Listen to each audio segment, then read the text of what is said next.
রায় এখন থেকেই সবার সজাগ দৃষ্টি কি হতে যাচ্ছে। সোমবার শুরু থেকেই শেখ হাসিনার সর্বোচ্চ সাজা চেয়ে আসছিলেন আন্দোলনকারী শিক্ষার্থী সমাজ। আবার ফেসবুক ইউটিউবে বিচারিক কার্যক্রমের গ্রহণযোগ্যতা প্রশ্নবিদ্ধ বলে অভিযোগ করে আসছিল আসামি পক্ষের সমর্থকরা। সরাসরি সম্পর্ক না থাকলেও বিচ্ছিন্নভাবে গাড়ি বা স্থাপনা পোড়ানোর ঘটনাও ঘটেছে। স্বরাষ্ট্র উপদেষ্টাও কড়া বার্তা দিয়ে রেখেছেন, রায় ঘিরে কোনো অরাজকতা বরদাস্ত করবে না আইন শৃঙ্খলা বাহিনী। এখন তাকে সবাই চেনেন, রংপুর বেগম রোকেয়া বিশ্ববিদ্যালয়ের শিক্ষার্থী আবু সাইদ।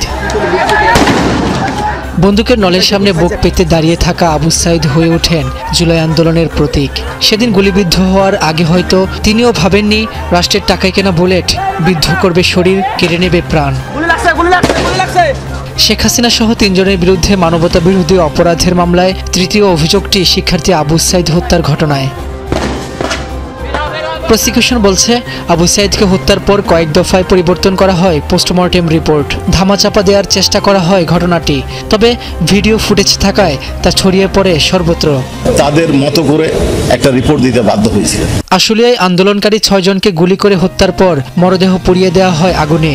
ট্রাইব্যুনালকে প্রসিকিউশন জানায়, লাশ পোড়ানোর সময়ও প্রাণ ছিল একজনের, তাকেও রেহাই দেওয়া হয়নি সেদিন। ওই ঘটনার প্ররোচনা, উস্কানি ও ষড়যন্ত্রের অভিযোগ শেখ হাসিনার বিরুদ্ধে। যে যখন এই লাশগুলোকে আগুন দেওয়া হচ্ছিল তখন তার মধ্যে একজন ছেলে জীবিত ছিল। ৫ই আগস্ট রাজধানীর চানখারপুলে নির্মমভাবে হত্যা করা হয় শিক্ষার্থী আনাস সহ ৬ জনকে। ওই ঘটনাতেও শেখ হাসিনার উস্কানি প্রমাণ করতে তথ্য উপাত্ত উপস্থাপন করেছে প্রসিকিউশন। এখানে অকাট্য প্রমাণ, শক্তিশালী সাক্ষ্য প্রমাণ সবকিছু তুলে ধরা হয়েছে। জাতির সামনে এই বিচার হয়েছে, আইনজীবী নিয়োগ দেওয়া হয়েছে, দুনিয়ার সামনে ক্রিস্টাল ক্লিয়ার ভাবে উপস্থাপন করা হয়েছে।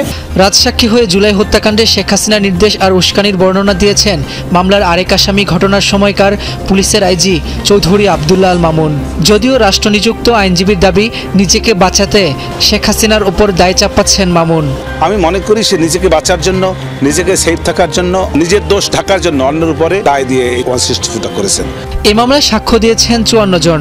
সরাসরি সম্প্রচার করা হয় বিচার কার্য। যুক্তিতর্কের শেষ দিন অ্যাটর্নি জেনারেলকে ট্রাইব্যুনালের চেয়ারম্যান বলেন, রায়ে ন্যায় বিচার পাবে দুই পক্ষই।